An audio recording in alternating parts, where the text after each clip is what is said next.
রবিবারগুলোতে হাড়ভাঙা ব্লকের ছেলেপোতা পঞ্চায়েত এলাকার কোনো না কোনো গ্রামে কাবাডি প্রতিযোগিতার আয়োজন করা হয়েই থাকে। এখনও এই অঞ্চল মাটির সঙ্গে নিবিড় সম্পর্ক বজায় রেখে চলেছে এই কাবাডির মাধ্যমে। আজ তেলিনীপাড়ার কদমতলায় কাবাডি প্রতিযোগিতা হবে এঁদোনগর গ্রামের সঙ্গে হাড়গিলেপুর গ্রামের, এবং প্যাংলা এখন বাইক ছুটিয়ে সেদিকেই চলেছে। পেছনে বসে আছে কালু। হঠাৎই মোবাইল ফোনের রিংটোন বেজে ওঠে। ও টুনির মা তোমার টুনি কথা শোনে না। কালু রিংটোন শুনে বলে ওঠে, আর ফোনটাও তোলে না। প্যাংলা উত্তর দেয়, আরে পাল্টে নিয়েছি তো, এখন তো আমার টুম্পা শোনা। কালু বলে, তাহলে কি আমারটাই বাজছে নাকি? কালু প্যান্টের পকেট থেকে মোবাইলটা বের করে।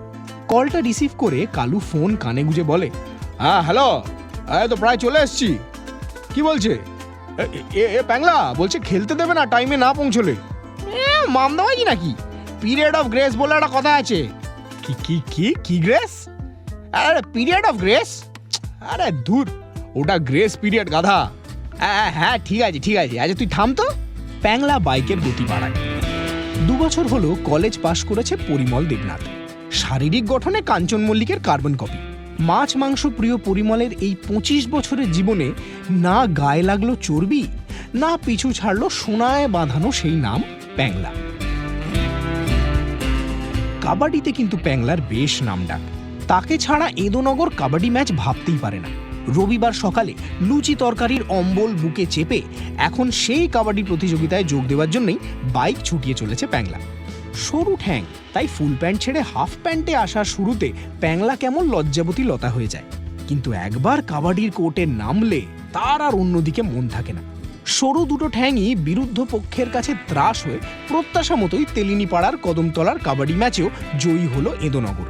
ম্যান অফ দ্য ম্যাচ সেই প্যাংলাই। রূপো আটা শিল্ড নিয়ে গ্রামে ফেরার মুহূর্তটা প্যাংলার কাছে বেশ অন্যরকম। প্যাংলা বাইকে বসে স্লোগান তোলে, হিপ হিপ, বাকিরা তাল মেলায় হুররে, হিপ হিপ হুররে। গ্রামে ঢোকার আগে বাইক কালুকে দিয়ে নিজেই শিল্ড হাতে নেয় প্যাংলা। স্লোগানের ডেসিবেলের মাত্রা বাড়ে। পাড়া সরু গলি দিয়ে ক্লাবের দিকে এগোয় কাবাডি চ্যাম্পিয়নরা। এই পথেই পড়ে টুম্পাদের বাড়ি। স্লোগান শুনে টুম্পা ছাদের ধারে এসে দাঁড়ায়। প্যাংলার জানাই ছিল টুম্পা ছাদে এসে ঠিক দাঁড়াবে।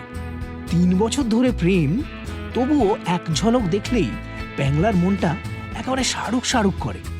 ব্যাকগ্রাউন্ডে কুমার শানু গেয়ে ওঠে, তুঝে দেখা তো ইয়ে জানা সনম। টুম্পার মুচকি হাসি দেখে বাঁ হাত দিয়ে টি শার্টের কলারটা তুলে দেয় প্যাংলা।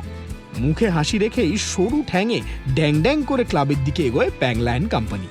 ক্লাবের সামনে শিল্ড দেখে ধূপ ধুনো দেয় প্যাংলা। ততক্ষণে কিছু বাচ্চাও এসে জুটেছে ক্লাব চত্বরে। বাতাসার প্যাকেট খুলে যখন ছড়াতে যাবে, ঠিক সেই সময় একটা আওয়াজ ভেসে এলো, প্যাংলাদা। তাকিয়ে দেখে অদূরে দাঁড়িয়ে গাট্টুর ভাই ঝিঙে। হাঁপাতে হাঁপাতে সে বলল, প্যাংলাদা প্যাংলাদা, একটা কাণ্ড ঘটে গেছে, তাড়াতাড়ি চলো একবার। কাণ্ড যখন ঘটে তখন কোনো কাণ্ডজ্ঞান থাকে না। বলিউড অনুপ্রেরণা দেয়। তাই 3 ইডিয়টসের পোস্টমাস্টারকে যেমন র্যাঞ্চো প্রিয়ার স্কুটি চড়িয়ে হাসপাতাল নিয়ে গেছিল, সেই কায়দাতেই বিষ পান করে আত্মঘাতী হতে চলা গাট্টুকে বাইকে বসিয়ে হাসপাতালের দিকে নিয়ে চলে প্যাংলা। একেবারে পেছনে বসে কালু জ্ঞান হারানো গাট্টুকে জাপটে ধরে রাখে। প্যাংলা বিরক্তি প্রকাশ করে কালুকে বলে, প্যান্টটা অব্দি পাল্টানোর সুযোগ দিল না, সরু ঠ্যাং নিয়ে নাচদের সামনে দাঁড়ানো যায় বলতো? কালু জবাব দেয়, ভারী অন্যায়, সত্যিই তো, দুর্বল পায় কি করেই বা দাঁড়াবি। প্যাংলা বলে, আর কি মারিস না। আচ্ছা গাট্টুটা হঠাৎ বিষ খেলো কেন বলতো? কালু বলে, আর কি ভাই, তরতাজা জোয়ান ছেলে কিসের জন্য বিষ খায়? হয় চাকরি নয় ছোকরি। প্যাংলা জিজ্ঞেস করে, তোর কি মনে হয় এর কোনটা? কালু বলে, ওই চাকরি। চাকরি তো আমরাও পাচ্ছি না রে, তা বলে কি বিষ খাচ্ছি? প্যাংলা বলে, খেলেও বিষে আজকাল আর লোক মরছে কই। কেন মরছে না? আরে কীটনাশকেও তো ভেজাল, এভাবেই তো চলছে গোটা দুনিয়া।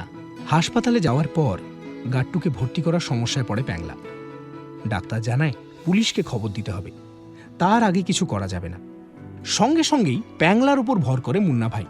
ডাক্তারকে হুমকি দিতেই ভয়ে গাট্টুকে ভর্তি নিয়ে নেয় হাসপাতাল কর্তৃপক্ষ। প্যাংলার বাবা ফণীভূষণ দেবনাথ বড় রাস্তার ধারে মুদির দোকান চালান। প্রতি রবিবার টেম্পো করে জেলা সদরের গোডাউন থেকে মাল আসে। জমি জমা তো আছেই, কিন্তু ব্যবসাটা তার কাছে লক্ষ্মী। দিনে দিনে ব্যবসা যেভাবে ফুলে ফেপে উঠছে, তাতে চারপাশের লোক কিন্তু হিংসে করে। আর তাদের হিংসে করা দেখে ফণীভূষণ বাবু বেশ গর্ববোধ করেন। দুঃখ একটাই, ছেলেটাকে ব্যবসায় বসানোর চেষ্টা করেও কোনো লাভ হচ্ছে না। তবে একটু একটু করে দায়িত্ব চাপিয়ে ব্যবসায় ছেলের মন লাগানোর চেষ্টায় তিনি রয়েছেন। ব্যবসায় ফাজলামো একেবারেই তার পছন্দ নয়। টেম্পো এলে মালপত্র নামিয়ে গুছিয়ে তবে বাড়ি যাবেন তিনি, তা সে যতই দেরি হোক। এদিকে হাসপাতালের করিডোরে বসে থাকতে থাকতে প্যাংলা অস্থির হয়ে ওঠে। চেয়ার ছেড়ে উঠে বিরক্তি প্রকাশ করে কালুকে প্যাংলা বলে, আমার পক্ষে আর সম্ভব নয়, গাট্টু মরলে খবর দিস। কালু বলল, বাবা এই তো বললি যে এখন আর কেউ বিষ খেয়ে মরে না। প্যাংলা বলে, আমি কি করে জানবো গাট্টু কোন কীটনাশক খেয়েছে? কীটনাশক ঠিকঠাক হলে মরে যেতেও পারে। কালু বলে, পাগল নাকি? তাহলে আমি একা থাকবো না, আমার ভয় করে। ভয় করে মানে? কালু বলল, ওই মরার কথা বললেই বুকের ভেতরটা কেমন কেমন করে ওঠে, ওই ইভিল ডেড দেখার পর থেকেই। প্যাংলা কালুকে বলে, মারবো টেনে এক চড়, ভিতর ডিম একটা। এই সময় করিডোরে হাসপাতালের এক কর্মীর সঙ্গে 3 জন পুলিশ কর্মী এসে হাজির হয়। তাদের দেখে প্যাংলা থতমত খেয়ে যায়, আর পুলিশ দেখে কালু ঢোক গিলে উঠে দাঁড়ায়। হাসপাতালের কর্মী প্যাংলাকে দেখিয়ে পুলিশকে জানায়, স্যার এরাই। এসআই হরিপদ মালাকার আস্তে আস্তে প্যাংলার দিকে এগিয়ে যায়। কাছে গিয়ে নিচ থেকে ওপর পর্যন্ত মাপতে থাকে।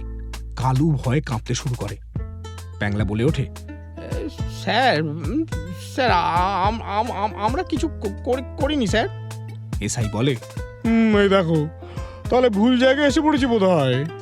হাসপাতাল কর্মীর উদ্দেশ্যে এসআই বলে, আপনি যে বললেন এরাই বিষ খাওয়ার অভিযোগ এনেছিল, হ্যাঁ দেখেছেন, আপনার জন্য ভুল লোককে সংবর্ধনা জানানোর আমন্ত্রণ জানাতে বসেছিলাম।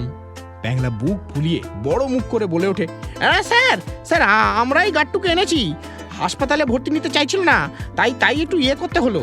এসআই বলে, তা বেশ করেছো। প্যাংলা লাজুক লাজুক মুখ করে বলে, ওই আর কি। এসআই বললেন, কে বলে গো যুব সমাজ উচ্ছন্নে যাচ্ছে? আচ্ছা তাই অনুপ্রেরণাটার উৎসটা কি শুনি? প্যাংলা হাসি হাসি মুখ করে বলে, স্যার মুন্না ভাই এমবিবিএস। এই কথা শুনে এসআই হাসতে শুরু করেন। প্যাংলাও হাসতে থাকে, আর তাদের দেখে কালুও হেসে পড়ে। কয়েক সেকেন্ড পর প্যাংলাকে ঠাটিয়ে চড় মারে এসআই। বাঁ হাতটা গালে চেপে ধরে প্যাংলা। এসআই বলে, হাসপাতালে ঢুকে চ্যাংড়ামি, হ্যাঁ চ্যাংড়ামি, নাম কি? প্যাংলা উত্তর দেয়, পরিবল দেবনাথ স্যার।